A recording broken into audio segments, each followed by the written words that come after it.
سلطان نورالدین زنگی رحمۃ اللہ علیہ کو حضور اکرم صلی اللہ علیہ وسلم کی خواب میں زیارت ہوتی ہے۔ حضور نے دو سرخی مائل رنگ کے چہرے دکھائے کہ یہ دو شخص مجھے تکلیف پہنچا رہے ہیں۔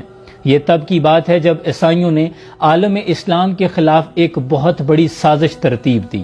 سازش یہ تھی کہ کسی طریقے سے حضور اکرم صلی اللہ علیہ وسلم کے جسد اطہر کو، جسم اطہر کو ان کے روضہ مبارک سے چرا لیا جائے، اور عیسائیوں نے اس کام کے لیے دو ایسے شخص کا انتخاب کیا جو کہ اسلام دشمن تھے۔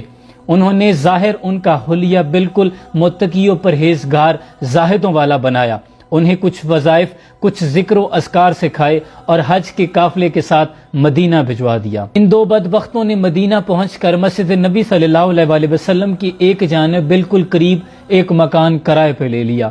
دن بھر عبادت میں مشغول رہتے، لوگوں میں تحائف تقسیم کرتے، خود کو یہ دکھاتے کہ وہ بڑے سخی، متقی و پرہیزگار اور عبادت گزار زاہد ہیں، لیکن رات کے وقت اپنی سازش پر کام کرتے۔ انہوں نے اپنے مکان کے اندر سے ایک سرنگ کھودنا شروع کی جو کہ روضہ رسول صلی اللہ علیہ وسلم کی طرف جاتی تھی، اور یہاں تک روایات میں آتا ہے کہ وہ یہاں تک پہنچ گئے تھے کہ حضرت عمر رضی اللہ تعالیٰ عنہ کے پاؤں کا انگوٹھا نظر آنے لگ گیا تھا۔ دوسری جانب سلطان نورالدین زنگی کو حضور نے خواب میں یہ دونوں چہرے دکھا دیے۔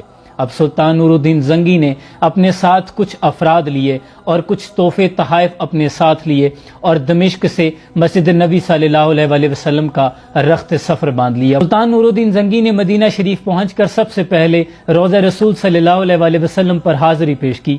عاجزانہ درود و سلام پیش کرنے کے بعد مسجد نبی صلی اللہ علیہ وسلم کے صحن میں کھڑے ہو کر یہ اعلان کروایا کہ ہر عام و خاص کو دعوت طعام دی جائے، اور یہ بھی بتایا جائے کہ سلطان نورالدین زنگی تمام لوگوں میں تحائف تقسیم کریں گے، اور ایک بڑی وسیع و عریض دعوت کا بندوبست کیا گیا۔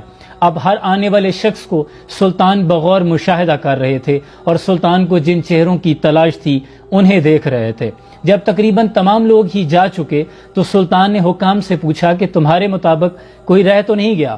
تو سلطان کو بتایا گیا کہ ہمارے اندازے کے مطابق تو کوئی نہیں رہ گیا، لیکن سلطان کو وہ دو چہرے ابھی تک نظر نہیں آئے تھے۔ سلطان نے دوبارہ پوچھا تو حکام نے بتایا کہ ہاں، دو لوگ ایسے ہیں جو کہ بڑے متقی و پرہیزگار ہیں۔ کچھ نے کہا وہ تو اتنے سخی ہیں کہ لوگوں میں بانٹتے پھرتے ہیں، انہیں بھلا سلطان کے تحائف کی کیا ضرورت؟ تو سلطان کے دماغ میں فوراً شک گزرا۔ سلطان نے فوراً حکم دیا کہ ان دو لوگوں کو میرے سامنے پیش کیا جائے۔ جیسے ہی انہیں سلطان کے سامنے پیش کیا گیا تو سلطان نے ایک جھلک میں پہچان لیا کہ یہ تو وہی دو بدبخت ہیں جن کو سلطان نے خواب میں دیکھا تھا۔ لیکن سلطان نے اپنے غیظ و غضب کو برداشت کیا اور صبر کے ساتھ کہا کہ میں تمہارے گھر کا معائنہ کرنا چاہتا ہوں جہاں تم رہتے ہو۔ اب ان کا طریقہ واردات کیا تھا کہ وہ دن بھر تو عبادت میں مشغول رہتے، رات میں جو سرنگ کھودتے اس کی مٹی کو چمڑے کی تھیلیوں میں بھر لیتے اور جا کر جنت البقیع میں تمام قبروں پر پھیلا دیتے تاکہ کانوں کان کسی کو بھی خبر نہ ہو۔ اب سلطان نورالدین زنگی نے جب حکم دیا کہ میں تمہارے گھر کا معائنہ کرنا چاہتا ہوں تو ان دونوں کے چہرے کا رنگ زرد ہو گیا۔ اب سلطان ان لوگوں کو ساتھ لے کر جب ان کے گھر میں پہنچا، ہر چیز کا بغور سلطان نے مشاہدہ کیا تو جائے نماز کے نیچے کوئی سرسراہٹ محسوس ہوئی۔ سلطان نے جب جائے نماز کو اٹھایا تو نیچے ایک لکڑی کا پھٹا تھا، اس پھٹے کو ہٹایا گیا تو نیچے سرنگ تھی۔ اب سلطان نے حکم دیا کہ فوراً ان کا سر قلم کر دیا جائے۔ اس طرح سلطان نورالدین زنگی نے عالم اسلام کے خلاف ہونے والی ایک بہت بڑی سازش کو ناکام کر دیا، اور اس کے بعد جو سلطان نورالدین زنگی نے بڑا حکم جاری کیا وہ یہ تھا کہ حضور اکرم صلی اللہ علیہ وسلم کے روضہ کے اطراف میں چاروں اطراف ایک خندق کھدوائی گئی اور اس میں سیسا پگھلا کر ڈالا گیا جو کہ ایک بہت بڑی آہنی دیوار بن گئی تاکہ دوبارہ کوئی اتنی جرأت نہ کر سکے۔ سلطان نورالدین زنگی عالم اسلام کا فخر ہیں، اور یہ تھے ہمارے سلاطین۔